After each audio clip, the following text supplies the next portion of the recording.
మండలం లంబడపల్లె గ్రామానికి తెలంగాణ రాష్ట్ర ప్రభుత్వం గౌరవ మంత్రివర్యులు రవాణా మరియు బీసీ సంక్షేమ శాఖ మంత్రులు పొన్నం ప్రభాకర్ అన్న గారు లంబడపల్లె గ్రామానికి మోడల్ స్కూల్ విద్యార్థులకు మరియు ఇక్కడ ఉన్నటువంటి యొక్క రైతులకు తర్వాత కూరగాయలు అమ్ముకునేటువంటి యొక్క మా అన్నదమ్ములకు అక్క సోదరులందరికీ కూడా ఇబ్బంది కలగకుండా ఆర్టీసీ బస్సు సౌకర్యం కల్పించినటువంటి ఒక దృష్ట్యా లంబడపల్లె గ్రామ ప్రజల తరఫున అదేవిధంగా చివరిమోడు మండల ప్రజల తరఫున మేము ప్రత్యేకమైనటువంటి ఒక ధన్యవాదాలు తెలుపుకుంటున్నాం.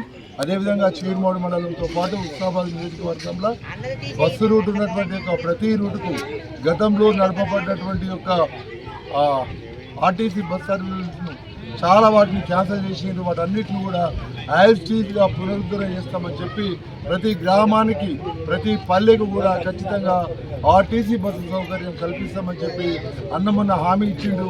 అందులో భాగంగానే లంబడపల్లికి సంబంధించినటువంటి యొక్క మా మిత్రులంతా ఆడ పోయి అడగగానే వితిన్ 2 డేస్లోనే ఈ యొక్క బస్సు సౌకర్యం కల్పించినందుకు మేము మండల పార్టీ తరఫున అదేవిధంగా గ్రామ పక్షాన మేము అన్న పొన్నమన్న గారికి హృదయపూర్వకమైనటువంటి ధన్యవాదాలు తెలియజేసుకుంటున్నాం. జై కాంగ్రెస్! పొన్నమన్న నాయకత్వం, రేవంత్ రెడ్డి గారి నాయకత్వం.